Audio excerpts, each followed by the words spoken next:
commencer, nous allons parler de l'actualité nationale où le mécontentement se fait ressentir par le mouvement Nuit debout qui perdure depuis le 31 mars sur la place de la République à Paris et dans toute la France. Ce mouvement a été créé pour que les citoyens de notre pays se rassemblent pour échanger, penser et débattre sur les problèmes politiques comme la loi El Khomri. Leur slogan « La politique n'est pas une affaire de professionnels, c'est une affaire de tous », cité par le site officiel Nuit debout.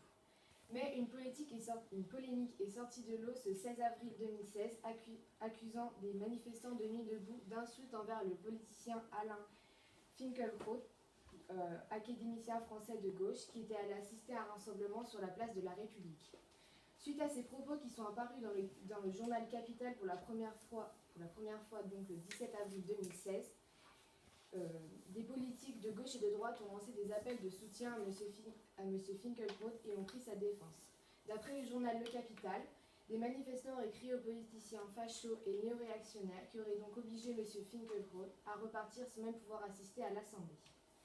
Le philosophe, interrogé par le Cercle des volontaires, donc qui est un média alternatif et indépendant proposant des articles qui ont été animés par des citoyens, il le sort même à citer « On a voulu purifier la place de la République de ma présence » et il a qualifié ses détracteurs de fascistes.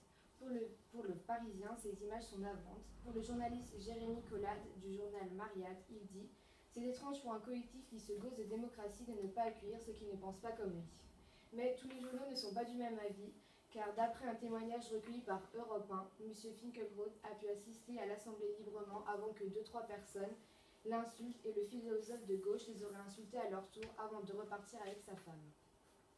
Nous voyons que les réactions sont mitigées au niveau journalistique et même jusqu'au niveau politique. Cette polémique a donc remis en question ce mouvement pacifiste qui, lui, commence à prendre une grosse ampleur. Un autre sujet prenant une énorme ampleur et causant le mécontentement, il s'agit de l'affaire Panama Papers. En effet, donc le 3 avril 2016, 107 rédactions de journaux dans 76 pays ont révélé un scandale d'évasion fiscale d'échelle planétaire.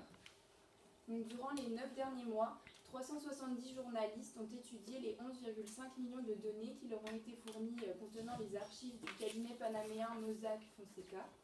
Donc, ces documents, ils ont d'abord été obtenus par un quotidien allemand, puis ils ont été répartis entre d'autres journaux dans le journal Le Monde. Donc l'enquête, elle révèle qu'entre 1977 et aujourd'hui, ce cabinet a créé plus de 214 000 sociétés offshore dans 21 paradis fiscaux. Donc les sociétés offshore sont des sociétés créées dans un pays non pas pour y exercer une activité mais pour profiter des avantages fiscaux. Et les paradis fiscaux sont des pays ou des territoires où certains impôts sont très bas, voire inexistants. Toutes ces sociétés ne sont pas illégales, mais certains clients les ont utilisées pour dissimuler leurs actifs et donc éviter les taxes. L'enquête dénonce parmi ces clients 12 chefs d'État, donc 6 en activité, comme le président argentin ou le président ukrainien. Au total, 128 responsables politiques sont mis en cause, donc comme le Premier ministre irlandais ou encore David Cameron, le Premier ministre britannique. La France, elle, n'est pas épargnée, car Jean-Marie Le Pen, ancien président du Front National, et Jérôme Cahuzac, ancien ministre du Budget, par exemple, sont impliqués dans cette affaire. Donc, l'impact de ces révélations n'est pas le même dans tous les pays.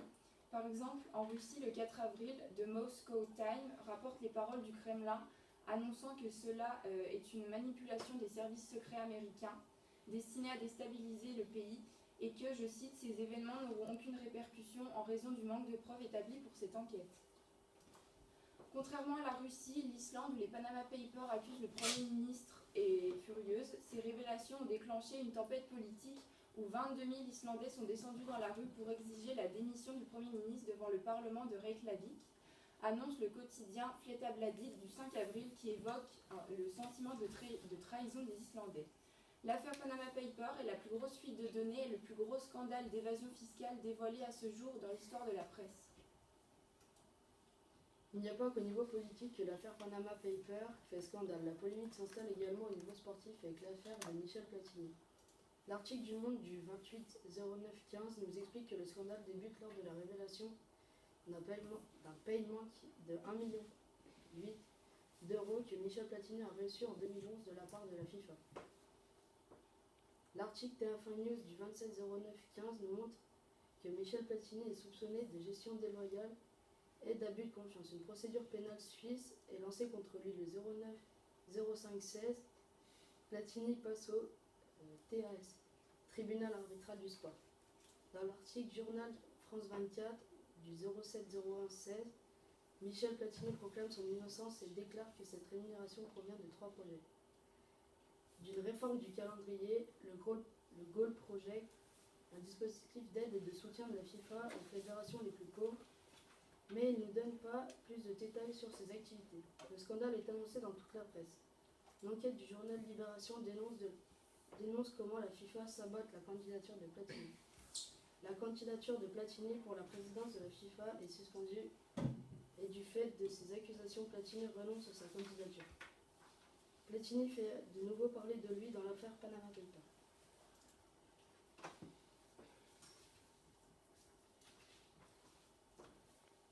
Pour finir, voici un dessin de presse illustrant le mécontentement à propos de la surutilisation des nouvelles technologies. Ce dessin de CAC, datant du 21 avril 2016, nous voyons principalement 3 personnes. Toutes 3 sur leur smartphone et guidées par des chiens destinés aux aveugles. À l'arrière-plan, on distingue les silhouettes d'une foule. Les 3 personnes représentent différentes générations. L'homme relativement jeune représente la jeunesse et les femmes et le deuxième homme plus âgé représentent une autre génération, donc la génération plus âgée. Aujourd'hui, donc, on peut voir que toutes les personnes sont touchées par ce phénomène. Le titre « Nouveau débouché pour les chiens aveugles » insinue que les personnes sont aveuglées par les technologies et que communiquer peut devenir dangereux en toutes circonstances. Son but est de faire réagir et réfléchir à l'utilisation de la technologie à laquelle de plus en plus de personnes sont addictes aujourd'hui.